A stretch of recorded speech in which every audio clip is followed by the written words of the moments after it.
You're currently single, right? Yes, I am. She's single. Okay, is it ready to mingle or no? Oh my God! I'm just asking.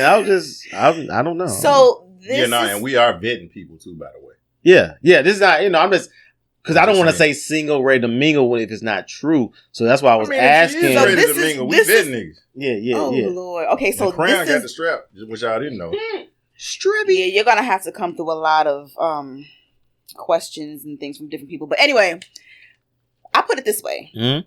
To be perfectly honest, I am coming to grips with the idea that it's very, very possible that there is not somebody out there for me. Like, for real? For real. Because the thing is, one thing that a lot of us say as a cliche is there's somebody for everybody. But that's not true. Because if that was the case, nobody would die alone. So it's very possible. And I mean, it may not be what it is that God has for me, but at the end of the day, I need to be prepared for that. Because you don't think that's kind of what you choose as well, though?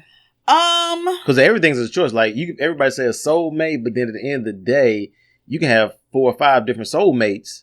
You know what I'm saying? Because you choose to align yourself in that particular time with that person. Not just everybody got this one soulmate. No. Everybody got no. Y'all go check out our video on the soulmate episode, by the way. Season 1. Yeah. Activate your soulmate. Yep. Activate your soulmate? Yeah. He had the soul glow thing on there and everything. Okay. You got to check that out. Yeah. But go ahead. But yeah, that's what I was like, as far as like, if that's what you want, you don't think you want to have that? That's not what I want. You don't? Okay. I don't want, I would, because the thing is, and it may be for a selfish reason, I don't want my last to be my last, because I don't want it to end that way and be like, that's the end of my story. I had a bad marriage. I got married. I got divorced. That's it. I know that it's possible for marriages to thrive, and I want to be able to experience that. So it may be selfish, but I want to be able to experience what a good marriage is supposed to be. I'm not going to say that my marriage was completely hell the whole entire time. We did have our good times and things like that. But obviously, after 10 years, it didn't work. And it didn't work because at the end of the day, we were not compatible with each other at all. We weren't friends. We were not friends at all. And I found that out early, but I still wanted to try. You know what I mean? Tell me about the friend part. Like, how did you say, okay, we're not friends? What does that look like or didn't look like? I had I came to him with something I didn't come to him willingly. Mm-hmm. So what I did was I was dealing with something that I honestly, first of all, I didn't even realize I was still dealing with. Okay. And so once I realized that I was still dealing with it, I was already married, and I'm like, man, I probably should have gotten some, some help with this beforehand. Mm. So I wanted to deal with it by myself. And so I was crying one night, and I was kind of keeping quiet because I didn't want him to hear me, because I didn't want him to have to deal with it. So he asked me, I may have to actually be like, for real honest and vulnerable on this about it. So in order for y'all to understand. But he asked me what the problem was, and I'm like, no, I'm good. And then he asked me, he says to me, you can talk to me about anything. And so I'm like, all right. So I told him what it was. And I'm trying to figure out if I can go around it. Just take your time. Take your time. All right. So pretty much it was the loss of Chaz. Oh, yeah. I kind of knew where you, I was waiting on you to say that. I knew that's what you were talking about. That had really, really, it took a lot. It took a lot out of me. Right. It pretty much knocked the wind out of me. Yeah. And it kind of sent me into this place that I didn't recognize myself anyway. But yeah, he knew before we got married, before he even pursued me, he knew it. He knew about that whole thing. Yeah. So I told him about, what was going on, how I was feeling and everything. And so I'm thinking, okay, cool. I can actually talk to him about what's going on. And because I didn't want to, because I felt like I don't want to talk to my husband about another guy. That's what I was thinking. Like, that's, Yeah. So I was sensitive to that, so I didn't want to touch that. Yeah. But he asked. He said, "You can talk to me about anything." So I'm like, "Okay, here you go." Right. And and he knew beforehand, like, y'all were like, when I met him, that was part of the conversation. That's why when I said off camera, like, part of what we talked about when I met him was that.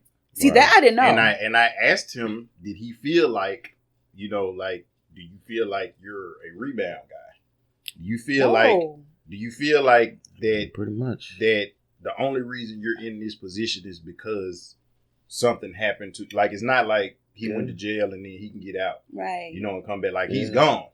But, like, with that being said, do you feel like that, you're the hero, in this sense, you're saving her?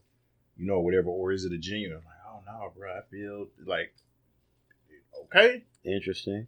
See, I think I think he was lying. Yeah, no, but that's why I said what I said. Yeah, because we legit we were standing down when I met him. We were standing down at the apartments where she was staying at. We were standing down, and like we legit took a walk. Like we went walking up the street. Like I took him walking up and down the street, like. Because I was like, no, you don't need, I don't, no influence. You don't need to be able to look and get a bailout. We legit took a walk. Right. You know what I'm saying? And so,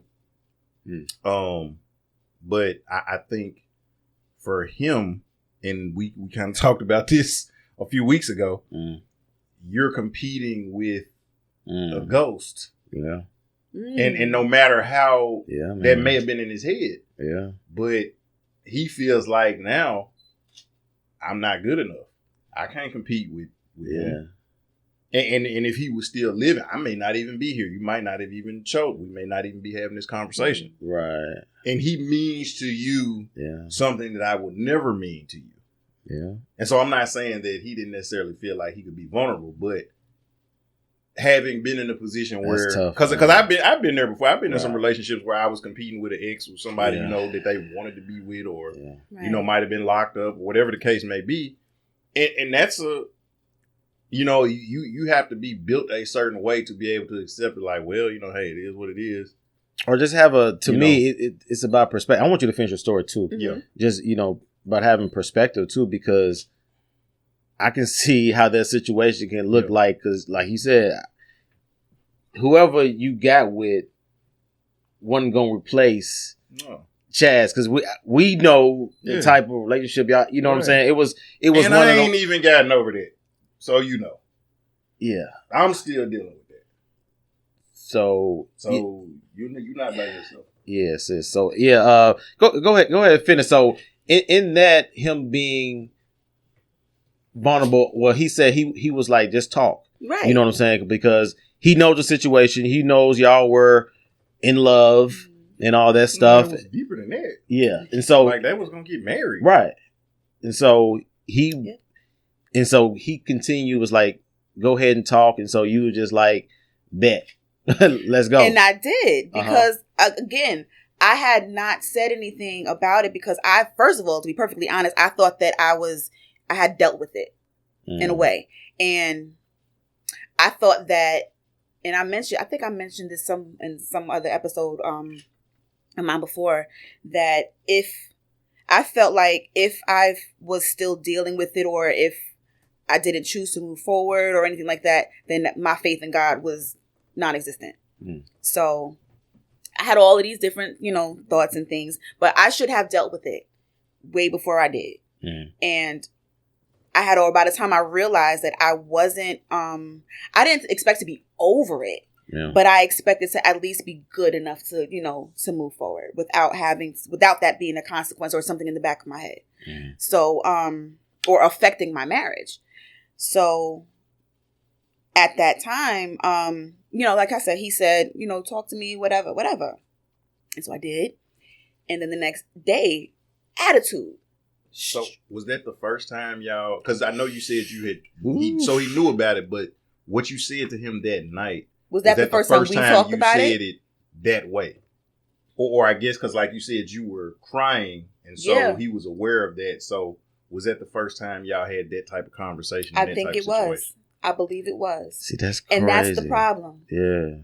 That's the problem because and there were so many other red flags and things beforehand, to be perfectly honest. Like, because as far as before we got married, just to put a pin in the story, before we got married, we did go through marriage counseling. And the reason why I have the quotations up is because it was a process. It wasn't. No. It was nothing. Yeah. The counselor, and no offense to who the guy who did our counseling, he just wasn't a counselor. And Pastor Moss. It was not. Okay. Shout out Pastor Moss. It wasn't Pastor Moss. I wish it was, but and he watches this, by the way. Hi, Pastor Moss. Yeah, he does. Yeah. So I had somebody in mind that I knew would be thorough, completely thorough, and that's what I wanted. Because I wanted anything, anything to be able to come out, so that I knew whether or not I was really ready for it. Yeah. And he was ready for it. But because he didn't know the guy that I chose, he decided, no, I don't want to do it. And so his mom actually chose somebody who neither one of us knew. And he turned out, he's a nice guy, but he just was not a counselor. Yeah. He sat there and he talked and talked and talked and talked. We got no assignments. We didn't have any questions asked. Yeah. Nothing. Mm. So I'm like, oh, I didn't even realize that counseling came with assignments and all that stuff until way after. And I found that information out from somebody else. Mm. But that's to say, I would have been able to pick up other that as well as some other red flags, beforehand.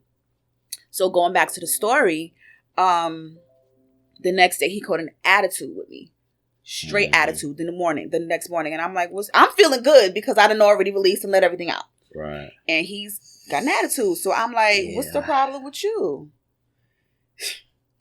See, I'm trying to channel those thoughts and I understand it. Right. That's the reason why I didn't want to say anything in the first place, while I wanted to deal with it on my own. Right.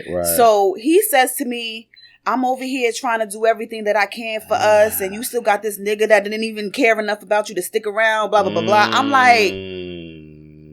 See, that's fighting word right there. Bet. So, in other words, you ain't got my back. So that, to me, says you couldn't put your own feelings aside so that you can see my wife is hurting. Yeah. Or that's a friendship type of thing. So at the time, y'all were married. We were married. We were a year in. Okay. We were a year in. Okay. And so, if the tables, because I said if the tables were turned, my thought process would have been like, man, he's really hurting right now. What can I do to help? Yeah. He took it personally. Yeah. And that's where I'm like, oh, okay, so I can't tell you nothing. So I held it in. Yeah. Anytime I had any feelings about it, I held it in and I said nothing to him. He would bring it up every so often, just out of random. I'm like, why are you bringing this up? Yeah. So different things like that. So that's that, as well as, different ideas and stuff that I had. He just, in my opinion, was not a friend to me. Yeah. He just wanted things to be the way that he wanted them to be, and that was that. And me trying to be a wife, I'm like, all right, if this is what you want, even with the job that he had, I was not in support of the job that he had at all. At all. At first, like, y'all know me. If you're good at something, he was a barber. Mm-hmm. Like, when we first started talking, he was a barber. And he was an excellent one.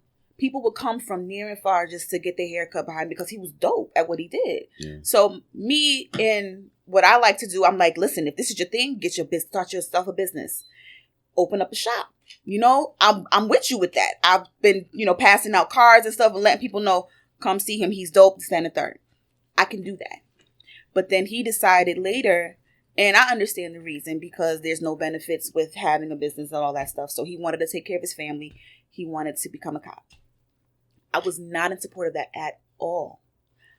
But is it just because you didn't like the line of work as far as it being in danger, or just you don't like cops? Period, I don't like cops. You're black. I don't like cops. Okay. I had an issue. I don't like cops. Okay. Let's put it like that. For sure. But say less. That was part of it. That was one. And the danger of it, I just don't think that they're for families. the occupation itself is for families. They try to make it seem like you are. Yeah, if something happens to you, then you're there for them financially. That's it.